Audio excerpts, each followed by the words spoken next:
એ સાહેબ એ માણાને બધી કોરથી દુનિયાના શેડા જે બાજુ જાય બાજુ ફટકાવા મંડી જાય ને એમ થાય કે હવે દુનિયામાં જીવાય એમ નથી સાહેબ. હવે મરી જાઓ. માણસ દુનિયાથી થાકી જાય ને સાહેબ ત્યારે માણસ છેલ્લે એકવાર મોતને બધ ભરવાનું નક્કી કરી લે કે હવે મરી જાવ, દુનિયામાં જીવવું નથી સાહેબ. રાજકોટની અંદર આજની તારીખમાં બેઠી છે સાહેબ મેલડી. અને રાજુભાઈ મેલડીની વાત આ દુનિયાની મારી પાસે રિલે કરી. હું કાંઈ કરતો નથી એવું મેં કોઈ પાવર નથી રાખ્યો, પણ સાહેબ આ જીભાનમાં જે મેલડી બોલાવે છે એ બોલું છું સાહેબ. આજની તારીખમાં રાજકોટ પારેવડી ચોક ફૂટપાળી ઉપર નાની એવી દેરી હતી, પણ એ મેલડીની વાત આ ગુજરાત દેશ વિદેશમાં રિલે થઈ સાહેબ. આજે મંગળવાર ને રવિવાર માણાનો મેળો ભરાય છે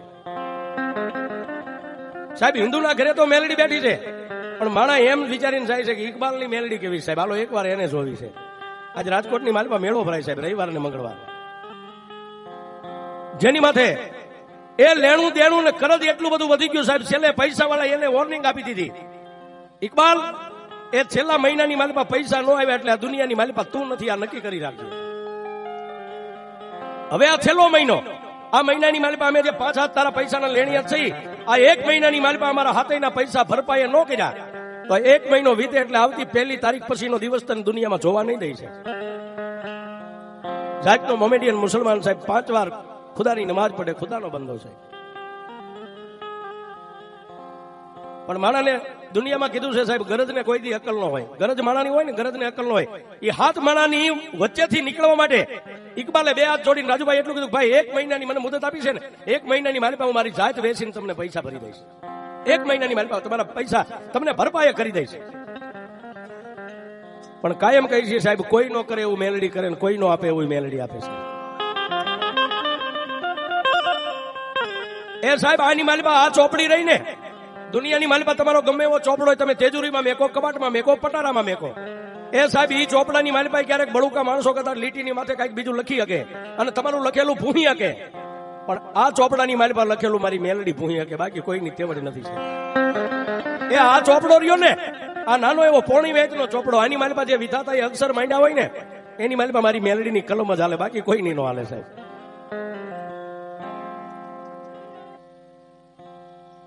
અને મેં કીધું ને સાહેબ એક મંગલપુર ને આ ભાઈ મરે બેન જેમ સાજીયા પૂરા લે ને એમ સાહેબ આ 2 જગ્યાએ પૂરો તૈયારીમાં જ આવીએ છીએ.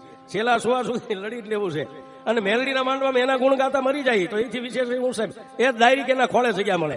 બાકી તો 3જા વર્ષે કોકને નડવીને દાણા જોવે ને કોક એમ કે આ નડે છે, પણ એના ગુણ ગાતા મરી જાય તો સાહેબ ડાયરેક્ટ મેલડીના ખોળે વ્યા જાય, અમને વિશ્વાસ છે.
હાથ માણસો જેને રાજુભાઈ 1 મહિનાની મુદત આપી હતી, ખાલી મહિનામાં 3 દી બાકી રહ્યા. 3 દી બાકી રહ્યા સાહેબ. આવી મેઘલી અંધારી રાત છે. બાજુમાં પોતાના 2 દીકરો ને દીકરી 2 ભૂલકા હોતા છે. પોતાની ગરીબ પત્ની મોમેડિયન ની દીકરી હોતી છે. અને રાતના 1 વાગે જાગીને ઇકબાલ બેઠો બેઠો એક ખૂણાની માલિપા સાહેબ રોવા માંડ્યો. એ રોવું તો થોડું, પણ સાહેબ વેદના જે અંદર હોય ને, કવિ કે અંતરના ઊંડાણની એનો કોક વેદું મળે તો વંચાય, પણ ગામના ચોરે નો ચિતરાય મારા ચિત્તની વાતો શંકરા. એ સાહેબ કાં તો તમારો એવો ખાતરીબંધ મિત્ર હોય કે વાત કરો ને તમારા દુઃખનો ભાગ્યો બની જાય, એની પાસે વંચાય. ગામના ચોરે બેન રાડ્યું નાખો તો કોઈ તમારું સાંભળે નહીં સાહેબ. આવડા એ ઇકબાલ ને રોવું તું થોડું, પણ અંદરની વેદના હતી સાહેબ. પોતાના 2 પહોળા હોતા હતા, ગરીબ પોતાની પત્ની હોતી હતી સાહેબ. એની સામે આમ નજર કરી રોવું તું થોડું, પણ વધારે રોવાઈ ગયું, મોટું મોકળું થઈ ગયું સાહેબ. એક મોમેડિયન નો દીકરો સાહેબ હાથ કાઢીને રોવા માંડ્યો એટલે ગરીબ પત્ની પોતાની મોમેડિયન ની દીકરી જાગી અને અંધારા ખૂણાની મારી પાસે નજર કરી સાહેબ. પોતાનો ધણી રોવે છે એટલે બાઈએ જઈ અને ખંભે હાથ મેકી અને એને બાઈએ એટલું કીધું ગાંડા થઈ ગયા છો, એ દુનિયામાં રોતા અમે બાયુ રૂડી લાગીએ, તમે દાઢી મૂછના ધણી અત્યારે રાતના 1 વાગે રોવો છો, શું દુઃખ છે તમારે? સાહેબ એ ત્યારે ઇકબાલે કીધું જો કદાચ તું ખાનદાન ખોયડાની દીકરી હોય ને, આજ 20-20 વર્ષના વાણા વાગ્યા આપણે જે નિકા પડ્યા છે, પણ ખાનદાન ખોયડાની દીકરી હોય ને તો હું તને એટલું કહું છું, કદાચ મારી હાજરી હશે અને મારી હાજરી ન હોય ને તો મારા ભોળા નાના નાના પંખીડાને મેકીને તું ક્યાંય જાતી નહીં. બસ હું તને આટલું કહું, બીજું કાંઈ તને કહેવું નથી. એ સાહેબ એ પોતાના ધણીને દાઢી મૂછના ધણી આદમી ઇકબાલ ને મોમિનના દીકરાને બાઈ આમ બથમાં લઈ સાનો રાખીને એટલું કીધું ખુઈ જાઓ. એ સાહેબ તેદી તો ખુઈ ગયો, પછી ખાલી 2 દિવસ આડા રહ્યા. બીજા દિવસે રાતે 1 વાગે જાગી. ગરીબડી બાઈને ખબર નથી ઘટના શું બનવાની છે, અને ઓલા નાના નાના 2 ભૂલકા બાજુમાં દીકરો દીકરી હોતા હતા એને તો ખબર જ નથી સાહેબ. પણ સાહેબ એ પોતાની પત્નીની સામે પહેલા 2 હાથ જોડીને ઉભો રહ્યો અને એને એટલું કીધું કે આજ 20 વર્ષના વાણા થઈ ગયા, તારા માવતરે મારા હાથમાં તારું બાવડું આપ્યું ને, તને કોઈ દી છેતરી નથી, તારી હારે હું કોઈ દી ખોટું બોલ્યો નથી, પણ આજ રાતના 1 વાગે હું તને છેતરવા બેઠો છું, હું કોઈને કહી શકું એમ નથી. સાહેબ પોતાના 2 નાના પહોડાની માથે હાથ ફેરવી હળવાક દઈને ધીમે, કોઈને ખબર ન પડે અંદરથી હાકળ બંધ હતી, દરવાજાની હાકળ ખોલી અને સાહેબ દરવાજો ખોલી બહાર નીકળી, એને દરવાજો બંધ કરીને બહારથી હાકળ મારી દીધી છે. બહારથી હાકળ મારી અને નાની એવી ગલ્લી હતી, ગલ્લીની માલપાથી બહાર પારેવડી ચોકની માલપા જઈ અને પહેલા તો સાહેબ આજની તારીખમાં રાજકોટ જાવ તો પારેવડી ચોકની માલપા 3 રસ્તા પડે છે, હાઈવે માર્ગ. એ 3 રોડની માથે પહેલા નજર કરી કે મારા લેણિયાત કોઈ આજુબાજુમાં ક્યાંય ઉભા નથી. રાતનો 1 વાગેલો છે. શરીર પોતાનું આખું આમ ધ્રુજે, કોઈ ભાળી જાય છે તો મને મારી નાખશે, કોઈ ભાળી જાય છે તો મને મારશે, પણ સાહેબ કોઈને ખબર ન પડે. પારેવડી ચોકની માલપાથી પછી ફૂટપાળીની માથે આમ ચડ્યો, ક્યાં જાઓ મને મોત મળે, મારો આત્મા દુઃખી ન થાય, જલ્દી મને મોત મળી જાય, આવી કોઈ જગ્યા. અને સાહેબ ઇકબાલ ને મગજની માલપા એક આવ્યું કે અત્યારે હાજી ડેમ ભર્યો છે, પાણીથી સલોસલ ભર્યો છે, હાજી ડેમની માલપા પડીને મારા દેહનો ત્યાગ કરી દો. અને ફૂટપાળીની માથે આમ નીકળ્યો સાહેબ, પણ ફૂટપાળીની માથે નીકળ્યો 1.3 ફૂટની મારી હિન્દુની મેલડીની દેરી સાહેબ. માલપા એક નાનો એવો ફોટો, એક હવાક વેંતનું 3 પાંખાળું લોખંડનું ત્રિશૂળ, જેની માથે એક સિંદૂરનો ચાંદલો છે. સાહેબ ત્યાંથી મોમેડિયનનો દીકરો આમ નીકળ્યો અને મેલડીની દેરીને જોઈને સાહેબ, પણ એના નસીબમાં મારી મેલડી લખાણેલી છે સાહેબ. એ આ બધું જે મળે છે ને સાહેબ, આ બોટાદમાં અત્યારે રાજુભાઈ થાય એમ આના પૂરો ભાવની કમાણી હોય સાહેબ. બાકી આપણે બધા મેલડી વાળા જ છે, મેલડીને કોણ નથી માનતું સાહેબ, બધા દીવાન બતીને ધૂપને કરીએ છીએ. પણ આ સાહેબ એમને કોઈના હાથમાંથી છૂટવી નથી લેવાતું, આ તમારા પૂરો ભાવની કમાણી હોય સાહેબ. અને કાં તો કોઈ તમને એવો ગુરુ મળ્યો ને એનો તમને પંજો લાગી ગયો છે. એ આ 2 જ વસ્તુનું હું માનું છું સાહેબ. કાં તો પૂર્વ ભવની કમાણી એની મારી પાસે લખેલો ચોપડામાં પડ્યું હોય તો આવી દેવીઓ મળે, કાં તો કોઈ એવા સિદ્ધ પુરુષનો પંજો તમારા વાહામાં લાગી ગયો છે. એ દુનિયામાં કોઈ દેવબડા નથી, તમારા હાકીન બડા. કોઈ તમને પૂછે કે દેવબડા કે હાકીન બડા, તો સાથી ઠોકીને કહી દેજો કે દુનિયામાં કોઈ દેવ મોટી જ નથી, મારું હાકીન મોટું છે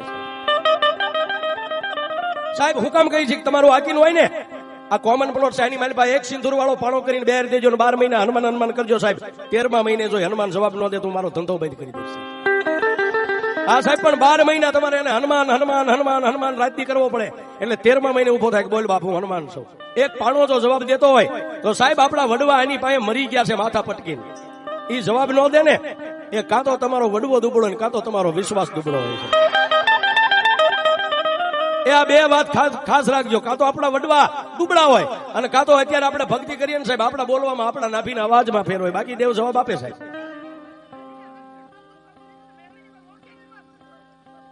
અને તેથી એ સાહેબ મોમિનના દીકરો નાની એવી 3.5 ફૂટની દેરી જોઈ ગયો.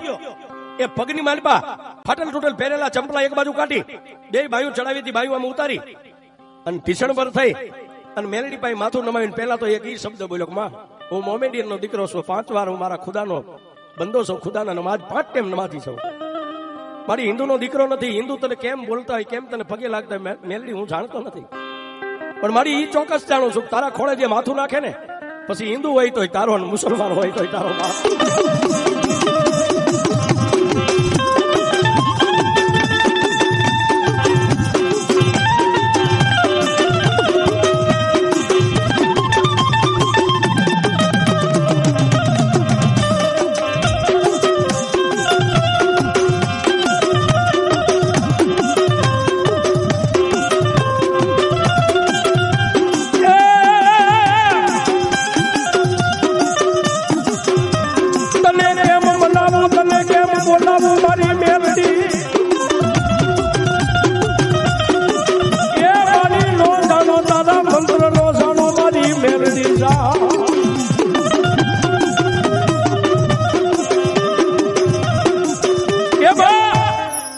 મારી દુનિયામાં હું મોમેડિયન નો દીકરો બીજું તો નથી જાણતો, પણ એક ચોક્કસ જાણું છું, તારા ખોળાની માલિપા જે માથું પડે ને, હિન્દુ હોય તો તારો અને મુસલમાન હોય તો તારો. મારી એક તારો દીકરો થઈ અને તારી પાસે કઈ માગવા નથી આવ્યો. મારી માથે લેણું છે ને હું કદાચ મોતને બથ ભરવા જાઉં છું.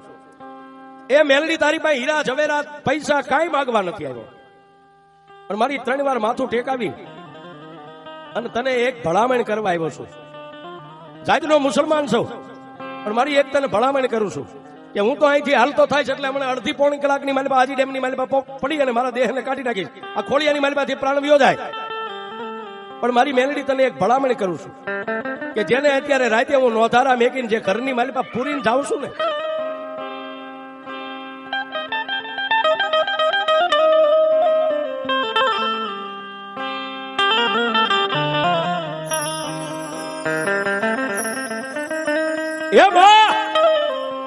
એ મારા 2 નાના ભૂલકાને મારી ગરીબ પત્નીને ખબર નથી કે હું અત્યારે કયા માર્ગે જઈ રહ્યો છું. આજ 20 વર્ષની માલિપા કોઈ દી હું એની પાસે ખોટું બોલ્યો નથી, મેં કોઈ દી એને કોઈ વાતમાં છેતરી નથી, પણ આજે એને અંધારાની માલિપા રાખીને ઘરની બહારથી હાંકળ દઈને આવ્યો છું, ઓરડામાં પૂરીને. મારી ગરીબડી પત્ની ક્યારેક કાંઈ મારા 2 ભૂલકાને આંગળીએ વળગાડીને નીકળે ને ફૂટપાળિયા રોડ માથે. બસ મારી મેલડી મારા ભૂલકાની માથે ક્યારેક તારી અમી દ્રષ્ટિ રાખજો બાપ.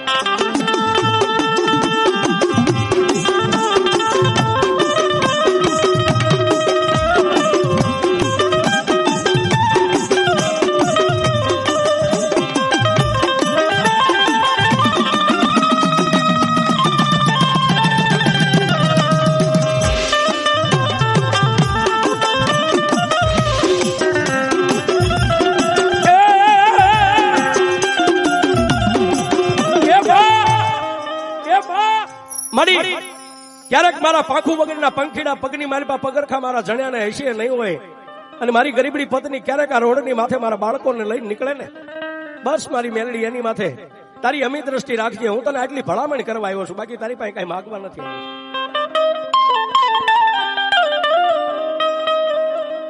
સાહેબ એ આટલું બોલી અને જેને હાજી ડેમ આજનું હાજી ડેમ છે સાહેબ, ઉભો રોડ જ છે સાહેબ, ઉભા રોડની માથે ચડી ગયો, પણ પાણી નીકળવાનું આપણી ભાષામાં એને પાણીનો હોગાન કહી એની માથે રાતના 3 વાગ્યે ચડ્યો સાહેબ. નીચે જેમ 400 ગમના દરિયાની મારી પાસે પાણીની લહેર આવે ને મોજા આવે, એમ હાજી ડેમની મારી પાસે પાણીના મોજા ફટાકા મારી રહેશે. અને પેલા તો એ પાણીની માથે ચડીને સાહેબ પોતાના ખુદાને યાદ કર્યા કે ખુદા, કુરાનની માલિપા મેં વાંચેલું છે, કોઈનું લેણું દેણું કરજ કરીને આવીએ ને તો તારા દરબારની માલિપા એને જન્નત ન મળે. પણ એ ખુદા, દુનિયાની માલિપા કોઈના હાથે કમોતે મરી જવું એની કરતા મારા મોતે મારા હાથે મરવા આવ્યો છું. અને સાહેબ 2 હાથની મુઠ્ઠીઓ બંધ કરી, આંખો બંધ કરીને પાણીની માલિપા આમ ઝંપલાવે શરીરને. ત્યાં પાછળથી સાહેબ આમ થડાક દઈને ઝાપટ મારીને પાછળથી આમ કોલર પકડી સાહેબ, કોલર પકડી સાહેબ ઇકબાલ એક જ જવાબ બોલે છે, ભાઈ મારી પાસે પૈસા નથી, મને મરી જવા દો, મારી પાસે પૈસા નથી, મરી જવા દો.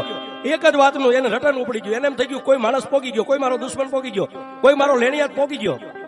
સાહેબ ઇકબાલ એક જ વાત કરે કે મને મરી જવા દો ભાઈ, મારી પાસે પૈસા નથી થાય એમ, એ તમારા હાથે મરવું કરતા મને સાથે મરી જવા દો. સાહેબ ત્યારે હળવા હવાજે મારી લોઢાના દાંતવાળી મેલડી એટલું બોલી કે ઇકબાલ એકવાર પાછો વાળી તો જો બાપ. અને સાહેબ ઇકબાલે આમ કરીને આમ પાછું વાળીને જોયું, એક હાથની મારી પાસે લાકડીનો ટેકો, માથે સફેદ ભીંડી વરના વાળ, 80 વર્ષની ડોસી. એ ઇકબાલને આમ હેઠો ઉતારી માથે હાથ મેકીને એટલું કીધું, ઇકબાલ મને ઓળખેસ બાપ? ઇકબાલે કીધું કે મારી મેં મારી જિંદગીની મારી આ ડોસીના રૂપે મેં તમને પહેલા વહેલા જોયો, કોણ છો મારો? તેદી મારી લોઠાના દાંત વાળી મેલડી એટલું બોલી કે ઇકબાલ, દુનિયાની માલિપા તું ખોળામાં માથું નાખીને એટલું બોલ્યો તો કે હિન્દુ હોય તોય તારો, મુસલમાન હોય તોય તારો. ઇકબાલ મરતા પહેલા હિન્દુ હોય તોય ભલે, મુસલમાન હોય તોય ભલે, મરતા પહેલા એકવાર જો મારી મેલડી સામે આમ 4 નજર કરી લે અને એને કમોતે મરવા દઉં તો હું મેલડી મરવા દઉં તો હું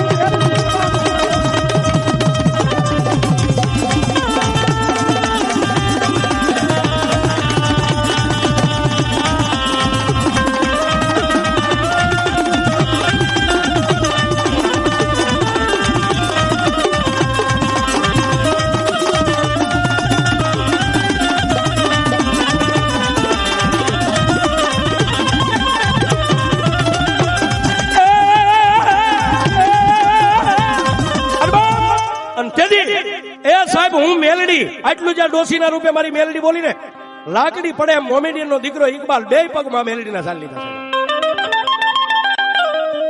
બે પગ ચાલ્યા તેથી મારી મેલડીએ માથે હાથ વેકીને ઉભો કરીને એટલું કીધું કે ઇકબાલ હવે દુનિયાની મારી પાસે હું મેલડી કહું એટલું કરીશ બાપ. મારી આ કળિયુગની મારી પાસે તારા જેવી દેવ મળી હોય અને તું કે એમ ન કરું તો મારી જિંદગીની મારી પાસે મારો આંટો હેળે વ્યો જાય ને બાપ. જા ઇકબાલ અત્યારે ઘરે વ્યો જા, કોઈ નો કાંઈ કહેતો. કાલ નો દી ઉગે એટલે એક લાલ જમણી, એક ચુંદડી ને એક શ્રીફળ લાવી એક નાનું એવું પાટિયું તારા જે ઓરડીની મારી પાસે જે રૂમમાં ભાડે રહેશે એક પાટિયાની માથે જમણી પાથરી માથે નાળિયેર મેકીને 5 ચાંદલા બે માળા મળીને મારી મેલડીના નામના કરી અને માથે મેલડીના નામની ચુંદડી ઓઢાડીને એક દીવો 3 અગરબત્તી કરી બાપ. અને પછી ઇકબાલ એ પારેવડી ચોકની માલિપા તારા શર્ટના બટન ખુલ્લા મેકીને આમ ખુલ્લી કોલર રાખીને ચોકની માલિપા બેસ. તારી સામે ચોકમાં આવીને કોઈ જો આમ સામે નજર કરે અને આખું ના લોચન નો કાઢી નાખો તારી કાઢી નાખો તારી